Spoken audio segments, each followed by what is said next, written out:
as much as this camera costs, why do I have to color grade?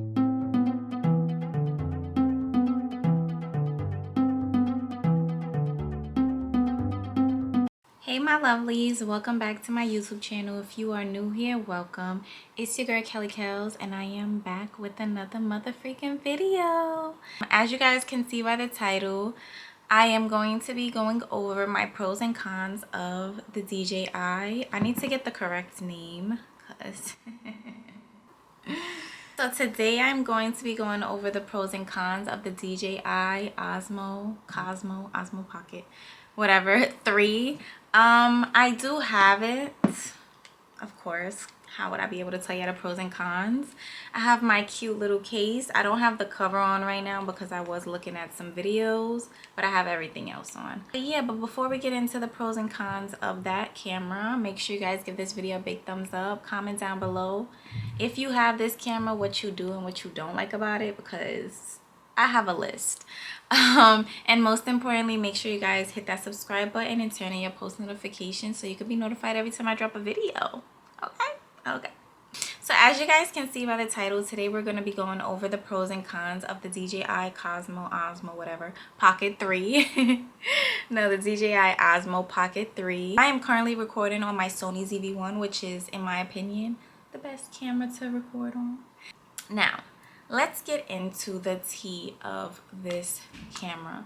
So of course, we always like to start with the positives. So we are going to start with the pros. My biggest pro about this camera is how small and compact it is. Honestly, I don't think it can get, well, actually it can get smaller. I think they have a smaller one, but for me, like, this was perfect because I feel like if you are somebody who, when you go in public, you get very shy or you have like social anxiety, but you still want to be able to record content outside without people like staring like, what is going on? Why is she recording this? Are you recording me? blah, blah, blah. Like, literally, you can have the camera all the way down by your waist and it'll be recording like stuff that's probably in the sky. So it has a very, that's another pro, it has a very wide angle. So my second pro is I do feel like it has good quality if you are familiar with cameras. Like if you are comfortable with adjusting your settings and you know what's best with your exposure, your white balance and all of that stuff, the quality on here can be amazing. Okay, do y'all hear my keywords? Can be. Okay, but we're gonna move on from that. My third pro is that it has some cool features. So I actually, of course, I'm gonna turn it on for y'all. For people who don't have the camera and maybe watching this and want to be more familiar with the camera, this is how you turn it on. So yeah, so right now, all right, all up in my face. So do y'all see how wide angle that is? Like, it's literally showing damn near my whole room. Okay, so when I first got this camera, I was so confused and it was so different for me because I was like, I'm used to having buttons. Like, the only thing this has is a on and off button and then a little toggle here that you adjust when you want. It can either be used for zoom or it can be used to adjust the camera. So if you want it to be up, down, sideways, that it depends on how you put your settings. But the cool settings that I feel like are very different is when you touch this little camera with the angles here, you have these cool features right here, like, and it has face auto detect, so you can start that, and once you click start, it'll catch your face, detect your face, so that whenever you move the camera will move with your face. So wherever you go, the camera will follow. And then it has another cool setting, the dynamic framing. I have yet to use that, but I don't think what I record requires that feature. So yeah, that is pretty cool to me. So it has this cool feature of spin shot, and this just moves. This allows the camera to move in 90 degrees or 180 degrees. Okay, so basically what the spin shot is, you choose whether you want your camera to rotate 90 degrees or 180 degrees, and it literally will do just that. So let me show you guys. So let's see. So when you click on 90 degrees,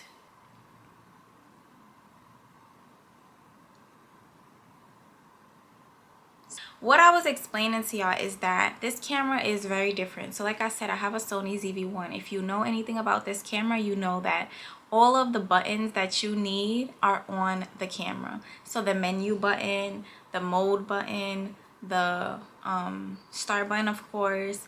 If you want to take a picture, the zoom, all of that has its own button on the camera. So when I got this, I was so confused, like, where are the buttons besides the little toggle and the on and off button? But it's because it's a gimbal, so everything is accessible on the gimbal. So you literally have to swipe. So when you swipe, you'll see all of the features, and then when you press Pro, there'll be other features like that.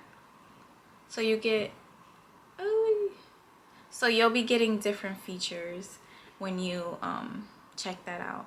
And that's not even all the features. That's not even the menu or anything. Then when you swipe here, you'll get more features. And the whole thing about a gimbal is you really have to play with it, because it may come off as easy, like it's supposed to be, but there really are features on here that you would never think to use that you may end up using, just because it'll make your quality just 1,000 times better. And I really feel like I haven't played with it as much as I should, because I feel like I just do basic vlogs. Like, I'm not really out in nature or snapping pictures or any, and this is actually not for snapping pictures really. Maybe people use, I don't know how to do that with this. So another pro, I feel like I just covered like 3 pros in that one, but another pro is that it is very stale. Like, it has very stale movements. So what I'm trying to explain is that, like, say if you're recording something that's like, say if you're in a car and you're recording outside of the car, and you know sometimes you can hit potholes and bumps and it can be very rocky, and you're holding and you're like this, the camera's not gonna show all of this shaking and everything. It's gonna be like, maybe like mild, like this. You're like this, but the camera's like this. For the most part, I do feel like, so if you're really familiar with like cameras and stuff like that, and how to play with like the settings and stuff, then you will really enjoy this camera for the most part. And if you have like social anxiety like me, of course, you would definitely enjoy this camera. So now let's get into the cons of this camera. I'm gonna try to keep this really short though. The first one, I'm pretty sure everybody's thinking it's expensive. Like, this is not a cheap camera. Granted, the camera I have now is not cheap, but this is not cheap. I do know they do go on sale sometimes, and I think they even put a ban to selling them, because I was looking up what was going on with them, because I kept hearing a bunch of people on TikTok talking about purchasing the camera and then their camera was breaking like a few days after having it. So I'm like, what is going on? And apparently there was like like a, how do I say, a product malfunction. I don't know, there was like, I guess, a bad batch that went out, and or maybe all of them were bad batches, but mine is still good. You know, we're not gonna put none of that in the air. And I was hearing that if you turn, a lot of people were turning their DJI by flipping the camera, because you can also turn your DJI on by flipping it. I'm not gonna do that because I don't want to mess my little baby up. I don't even know if I have a warranty, but I do recommend you get warranty. But yeah, so by flipping it, which I feel like should not have caused any problems if that is a feature that y'all designed on here. So if that is a feature that you put on here for the camera to turn on by flipping the camera, why is it causing the cameras to break? So it's giving that wasn't a feature that was supposed to be added, and it just so happened the camera does that, and people like realized that, and they just started boop, boop, boop, boop, boop, instead of pressing a button. But I'm glad that I realized that before I got my camera. I already knew that, so when I got my camera, I just pressed the button. I recommend turning it on with the on and off button. Simple as that. And then you can flip the camera once it's on. A lot of people are so paranoid to flip the camera at all that they even record like this in is it landscape? They even record like this in landscape motion. So you can actually keep your camera like this and still have it to be set up for YouTube. So in landscape, like how I'm recording right now. My other con is that I feel like you have to do a lot just for good quality images. So that goes back to my pro when I said that you can get good quality if you're able to, like, you know, mess with like the features, and when you're editing and stuff like that, you know how to play with the effects. Don't get me wrong, color grading has been a thing for so many years, but obviously with this camera I feel like it became more popular because I feel like it's kind of mandatory to color grade on this camera. There's like two sides, people saying to use D-Log and then people saying just use your regular settings, like it's not that serious. And I have used both. I used the regular settings for one video, and I'll put a clip here, and then I'll show D-Log. So the D-Log obviously is gonna be a little hazy. It's like grayish kind of. It looks weird. And then this one, it doesn't look weird, but it just doesn't look like this, and it doesn't look the best. Like, in my opinion, like I'm so used to this camera quality that when I see the quality, I'm like, why does it look like that? So I looked up how to color grade, and I started playing with like the features and the effects in CapCut, and I feel like I just have to do way too much. As much as this camera costs, why do I have to color grade and play with all these effects? And I feel like it's always going to be different because it also depends on the lighting of where you are. So obviously room lighting is going to be different from natural lighting from outside. So you're not going to use the same effects to get a clearer image if you were recording outside opposed to in a room. So I think for me this would probably be the last con, and it would be that get a mic. Get a mic. I don't have a mic because I didn't get the set and I didn't order a mic yet.